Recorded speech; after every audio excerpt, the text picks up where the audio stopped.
Hey everyone, it's Naomi Wolf. I'm here for DailyClout, and we're live at my local Starbucks in the West Village, talking to a global community and in the U.S. a very full of change national community of hundreds of thousands of people. So thank you for joining us. Our video 2 weeks ago had about almost 20,000 views, and so we're really hitting the ground running. And what our goal is every week, with your input and your feedback, because that's how democracy works and that's how DailyClout works, is to bring you sort of summaries of the top bills that our community alerted us to, or the top bills that we noticed trending on social media that we wrote blogs about or offered BillCams to people in blogs for. And those of you who are following our really exciting ascent with the support of tens of thousands and the goodwill of hundreds of thousands of people out there, is we've created this platform DailyClout, which has this tool BillCam, and you can go to it BillCam.com or DailyClout.io, and you can literally look for any U.S. state or federal bill. And then when you find it, you can just take that HTML code, which, even though I'm an English major, I now know what that means, but you will see it's just a snippet of code. You just highlight that, cut and paste it in the back end of your blog and news article, and whoever you are, you can lead a campaign. You can mobilize your neighbors. You can tweet your blog or the blog of your news site to the bill sponsor, to your own representative. It's amazing technology, and so we're just going to alert you to bills you shouldn't miss this week, and then I'm going to do a little riff after I've talked about the bill we want to share with you, which this week is quite an amazing bill called the Emmet Till Unsolved Civil Rights Crime Reauthorization Act of 2016. After I talk about that, I do want to do a little riff about the 10 steps, and it's a transpartisan riff about how democracies crumble, how fascism takes over, or how authoritarian governments arise after they've weakened or killed democracy. And this I really want to stress, because our community is made up of people from the left and the right and the center, every walk of life, every background. I just want to stress that, this is a transpartisan site, and my message is a transpartisan message, but I just feel from the numbers of people who are asking me to comment about what are the things that happen when a democracy is weakened, and what does happen when authoritarianism takes over.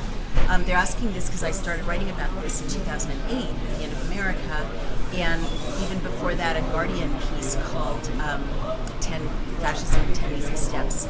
And I do see with the news events all around us, whether you're for or against Donald Trump, whether you're in or outside the United States, people keep asking me, well, could you reprise the 10 steps? What are the 10 steps? So I just want to really stress, President Trump is in power now, so I'm going to be talking about things he's done recently that do fit, I would say 4 or 5 of the 10 steps that I highlighted. But before I do that, I really want to remind everyone and reassure everyone, wherever you fall on the political spectrum, that I've been making the same updates throughout the Obama years, because Barack Obama, and I voted for him, definitely carried on some of the same forms of weakening democracy that were initiated by Bush, and the efforts to weaken democracy go back a long way, and it's not the first time in our nation that people have been worried about this. There was a famous Sinclair Lewis book that came out in the 30s called "It Can't Happen Here," imagining a fascist America, an America that was no longer democracy. We've got movies like, or series like The Man in the High Castle, which imagines a fascist America. So, people are worried, and they're right to be, but it's not a partisan worry.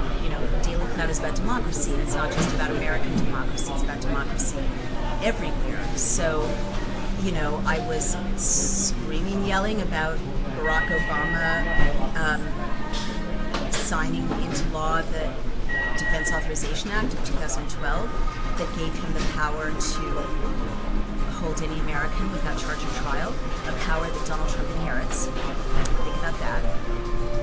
And I was yelling about his Justice Department prosecuting whistleblowers, and I was yelling about him assassinating an American citizen, al-Awlaki in Yemen, and taking out that American citizen's 16-year-old son by drone assassination, which is against our Constitution. And I was yelling about surveillance, which intensified on his watch. So I've been consistent, focusing on assaults on democracy throughout now 3 administrations, Democratic and Republican. So I encourage you to come to DailyClout for periodic updates, reminders, whatever your political background, whatever leader you support. You know, we all have to defend the Constitution. That's our job. It's definitely a job that transcends leaders and it transcends party politics. So just in the last month, there's been drumbeats about some of the changes that we were going to see when President Trump took office. And I just want to note a couple of headlines in the 10 steps to fascism category. Step number 1 is to invoke a terrifying internal and external threat. And of course with Bush and then with Obama, that threat was terrorism. And terrorism is real, but it's also been well documented that both leaders often exaggerated or hyped those threats in order to have a lot of outcomes, like endless war, profits for defense industries, etc. The terrifying internal and external threat that President Trump is invoking is different. It's immigration. It's open borders. And the terrifyingness is the stories that he tells about, these hordes of immigrants and how criminal they are, and that they'll rape you or your wife or girlfriend or daughter, and wreak havoc on America. So that's the terrifying internal and external threat. And so he's like literalizing it by saying in the last few days that he would actually build that wall. And I just want to note from my study of weakening democracies that walls keep people out, but they also keep people in. So one of the things I encourage people who are concerned about democracy to watch for in the weeks and months ahead is restrictions on travel. In Germany in the 30s, how you knew that democracy was weakening was that more and more people had restrictions put on their ability to travel, to leave Germany. So we want to make sure that there are, those borders that may be keeping out immigrants when they're built up aren't also keeping in Americans who might want to travel, or people who might be identified as dissidents who may not have freedom to travel in the future. Let's see. He also, step number 2 is create a thugcast. And, I talked about Bush having Blackwater at that time. I talked about Obama and the rise of, global mercenaries, the privatization of defense contracts. What Trump has done is that he's brought private security to protect him in addition to the Secret Service. And that's a real departure for an American president. I think we should be quite concerned about it, whether we're Republican or Democrat or Independent or Libertarian or Green Party, because when you have armed men and women around the American president who don't report up the chain of command the way the Secret Service does, I mean, that's a very dangerous precedent. And Mussolini, in the late 20s, seized power precisely by a group of people he called black shirts, who were, thugs, private tough guys who would beat up or intimidate his opponents. So, God forbid, every time I raise concerns like this, I always hope I'm wrong. I haven't been wrong yet, unfortunately, in 8 years. I wish I was wrong every day. everything I predicted in the end of America, unfortunately, has come true far beyond my predictions, but certainly come true. So we really want to watch the private security around President Trump and make sure that they're accountable somehow, because what happens if you criticize President Obama and then there's a knock at your door in the middle of the night? It's not going to be the Secret Service. They're not allowed to do that. Private security can do whatever they want effectively, or it's easier for them to get away with intimidating or menacing or threatening opponents, critics, political leaders that the Secret Service can't in a democracy. Let's see. Number 3 is to create a gulag where torture is practiced. So it's been a long and bitter fight since Obama is a permanent stain on our nation. Bush is a permanent stain on our nation. Opened Guantanamo on the island of Cuba. I've been to Guantanamo. It's the worst thing I ever saw. And it's been a long, difficult fight for 13 years to bring the rule of law, or even just international human rights law, to that island. It was created to be outside the rule of law. I mean, that's what Bush said he wanted. So now there are about 60 or 70 men still there. Some of them have been there for 13 years without charge or trial. It's gigantic. It's not just a structure. It's like a little village, and it's ready. It's full of empty beds. So I am sad and worried that President Trump noted that he would keep Guantanamo open, and I'm very concerned that he went further than that and initiated or advocated, at the very least, the reuse of black sites. Now, these black sites were, after a lot of reporting, found to be all over the world, and they were places where people were rendered and tortured in violation of every law, domestic and international. They won us. They cost us terrible opposition worldwide. Terrible, understandable criticism. The shining city on the hill of democracy and human rights that we had been when we were, propounding the rule of law. We lost that. We were tarnished by those black sites, and it took so much work by activists here at home, and I sadly I know them all personally. I feel, because there have been like literally 6 or 7 Americans who just kept fighting and kept fighting and kept fighting. And I want to honor Michael Ratner, who passed away recently, as a leader in this fight. Finally, people were no longer being rendered, and it's very worrying for all of us that an American president has advocated the reopening of black sites, and it's bad for the men and women in uniform. It's bad for the men and women in the intelligence community, because once again they're going to be put in a position where they will be asked to do things that are illegal and unethical. And then, of course, if there's ever an investigation or the law ever catches up, they're the ones who are thrown under the bus by people more senior. So that's a dark day, and we should definitely watch that. Because remember, President Trump inherits Clause 1021 of the National Defense Authorization Act, which means he can send anyone to take any of us here in this Starbucks. Any American president can. Hillary Clinton could too. And just take us and hold us without charge or trial. That's what that law allows for. So when you combine that with torture, which he's also advocating, and then you combine that with rendition and black sites in Guantanamo, those are the undergirdings that you need to kill a democracy very quickly. And I just want to remind us all, and I've been saying this for 9 years now, everything the Nazis did, they did legally. They came to power through open elections, and then it took literally 6 months in 1933 with a combination of the first 5 things, the first 5 of the 10 steps, to close down that, democracy, that fragile democracy. But a real democracy being closed down, and they did it with things like torture and brown shirts and, holding cells, that were off the grid, private holding cells where people were beaten up. They did it with surveillance, and it didn't take long at all. And the last thing I want to mention is the arrest of journalists.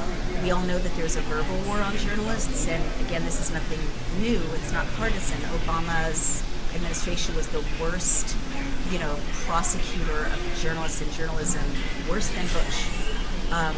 And I'm very sorry that my friends on the left were silent about this for the most part during those 8 years, because he was, our guy. Well, now, we inherit the fallout.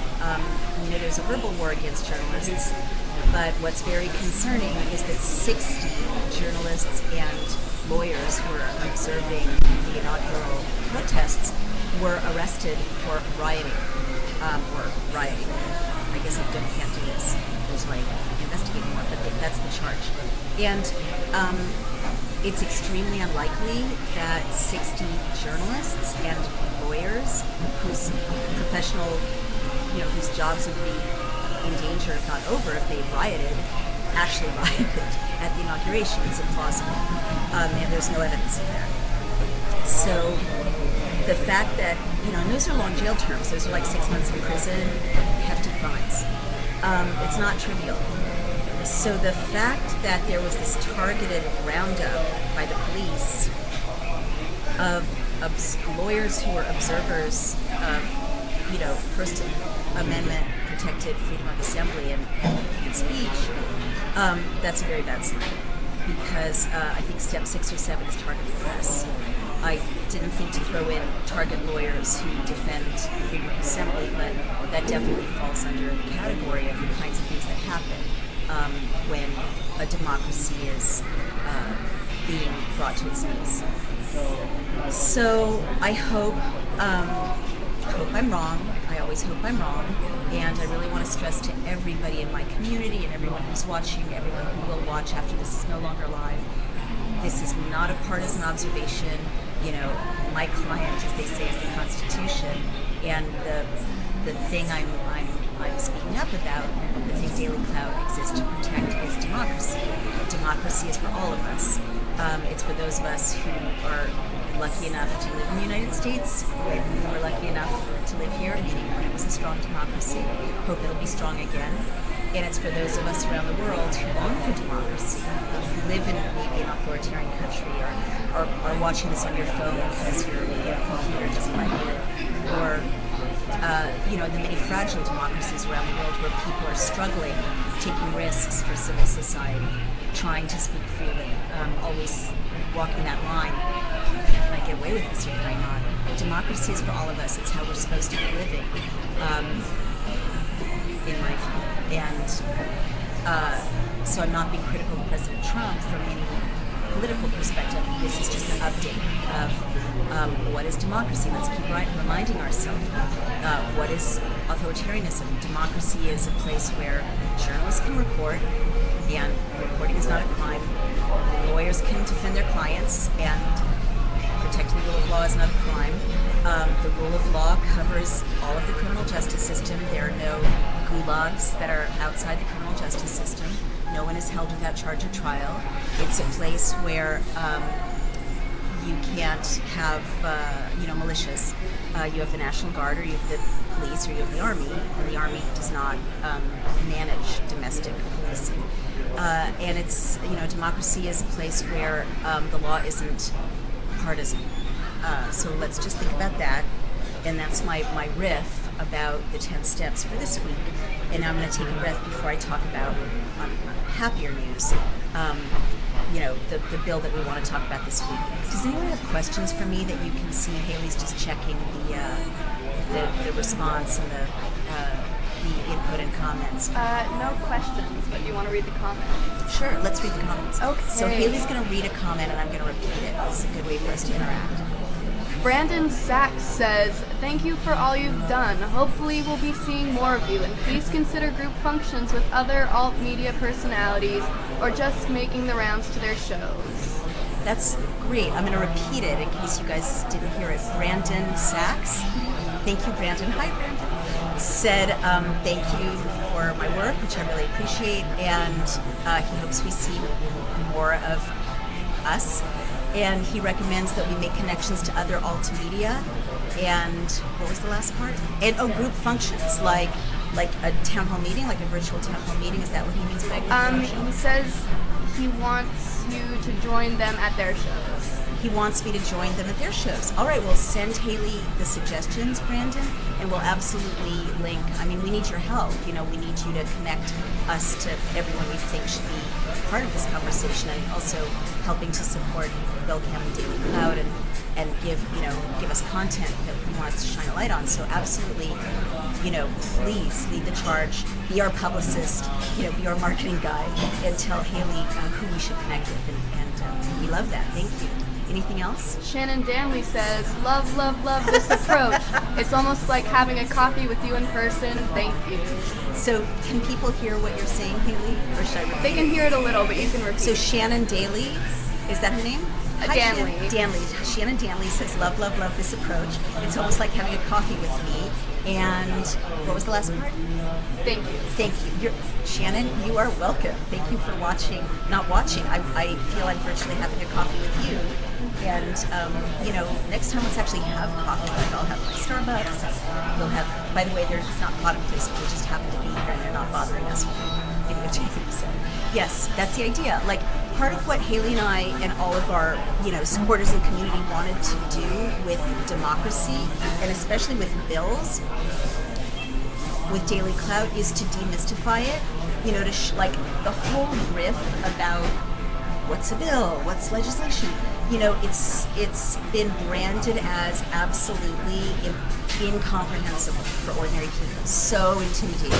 And you have to be a white guy who went to the Kennedy School and 90 years old. I mean, no disrespect to white guys, to understand what a bill could possibly be. So I'm glad that Shannon feels like she's having coffee with us, because that's exactly what we want to do, is show that you can get this. This is not hard. We'll help explain it.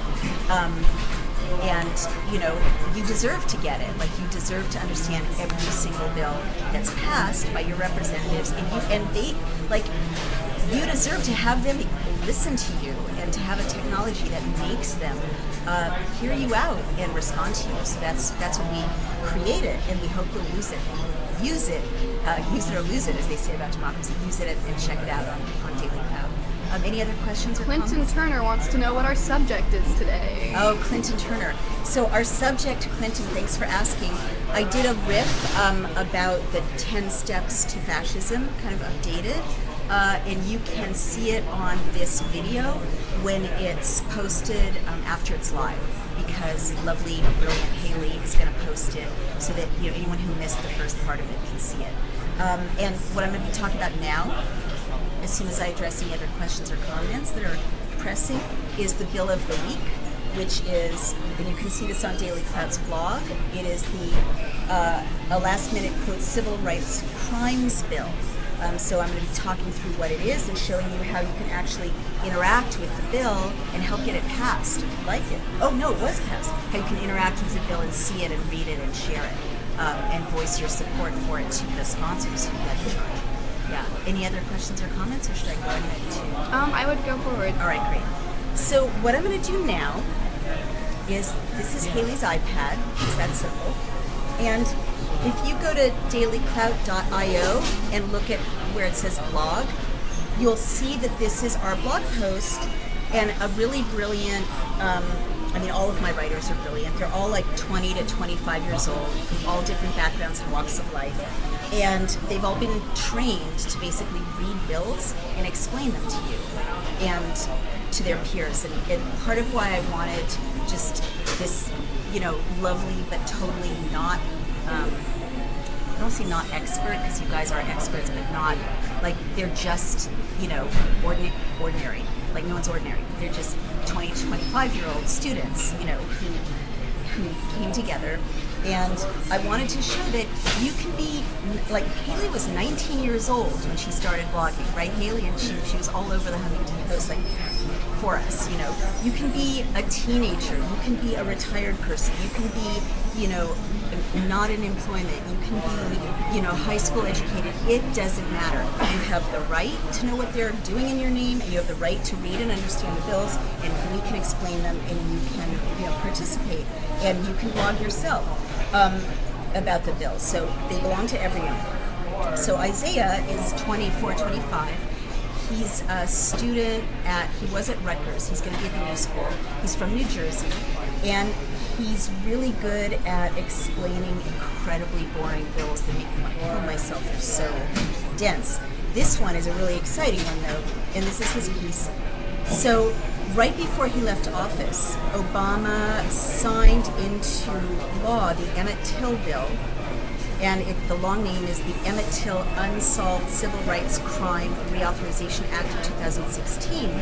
And what that bill does is it's going to open up a lot of cases of people who were probably mostly murdered in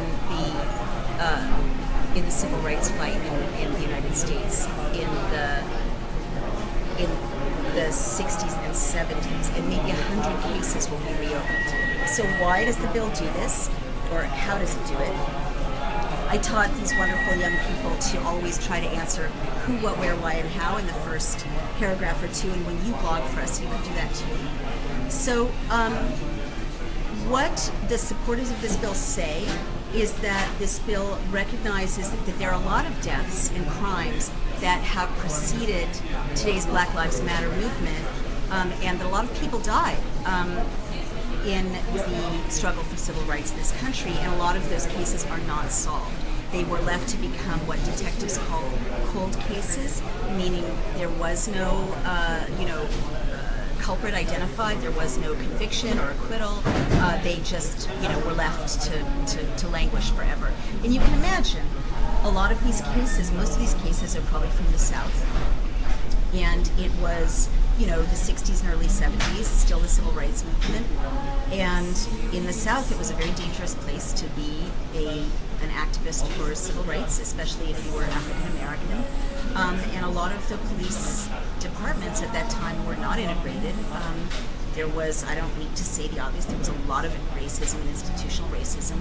And so if someone died, violently or died in some way that might have involved a crime, a lot of these cases were left uninvestigated, let's just put it that way. So it's called the Emmett Till case in honor of a 14-year-old boy who many know was murdered in 1955 for whistling at a white woman.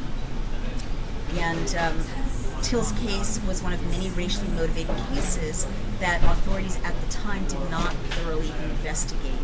So this, poor child, 14 years old, can you imagine? It echoes the fears that, many mothers of young boys of color feel, today, not knowing what kind of trouble will come to their son, or their, less dangerously their daughter, but certainly come to their son if he crosses paths with someone who, really has hatred in his heart, or her heart. But this child was murdered, and the murderers confessed many years later, but the crime was not thoroughly investigated.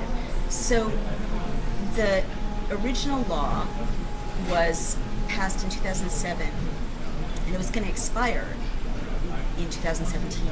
And that original law required the Department of Justice to keep investigating racially motivated murders that had taken place throughout the 60s, such as Emmet Till's case.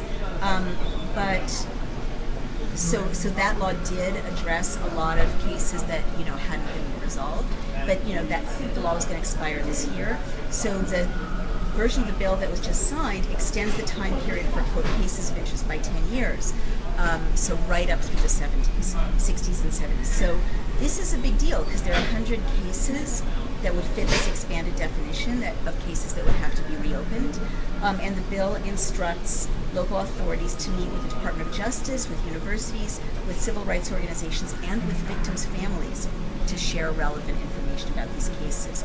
So to me, that is fascinating. 100 cases might be resolved as a result of this bill. That's optimistic, but it means they'll be looked at. And to me, as a Jewish American and as the daughter of a Holocaust refugee, it's very important, even if, these people, rest in peace, they're dead.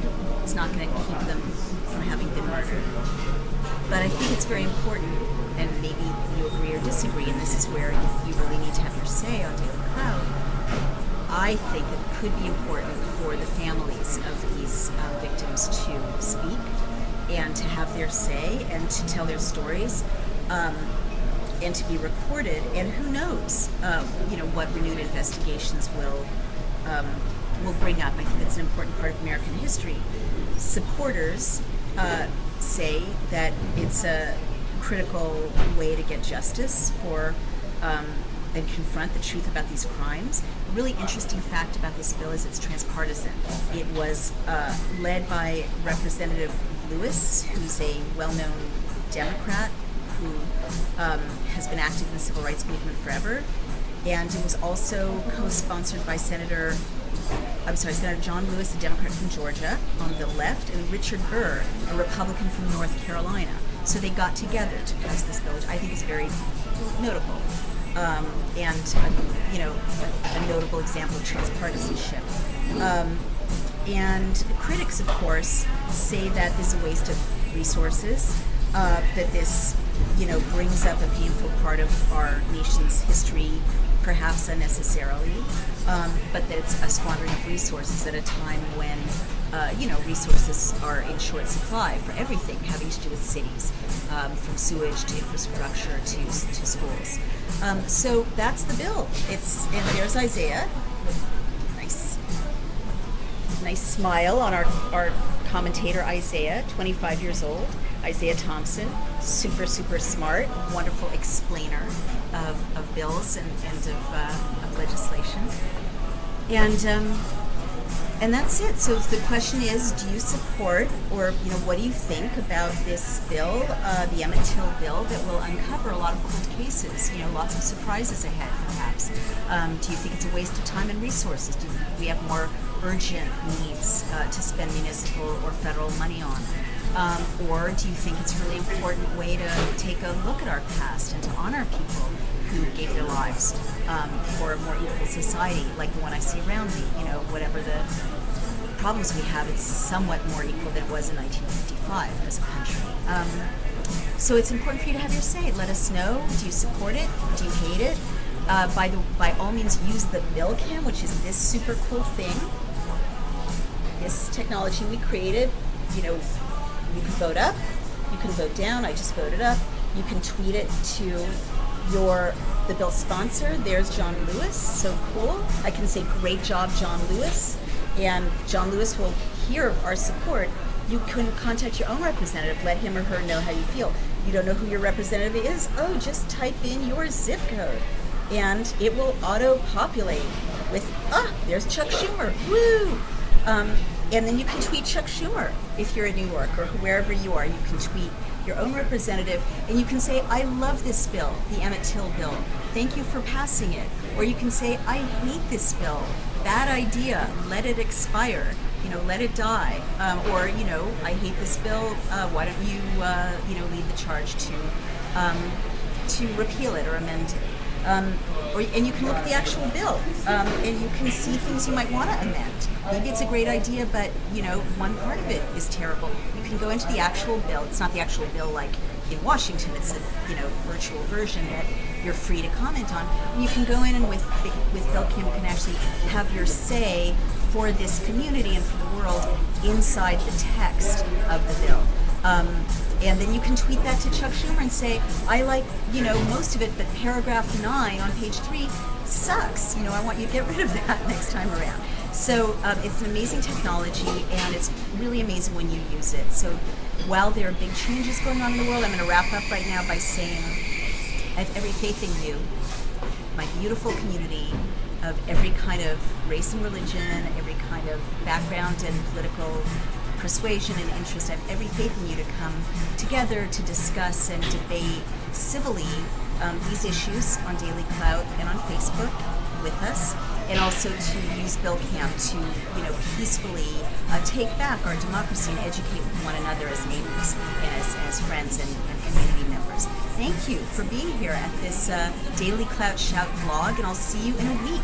Send in questions, comments, bills you want us to cover, blogs of your own to Haley. And Haley, can I show them who you are? Yeah. Here's Haley. Hi. All right, there's Haley. And be sure to send them to Haley at dailyclout.io, and we can't wait to see you next week. Thank you. Bye-bye, everybody.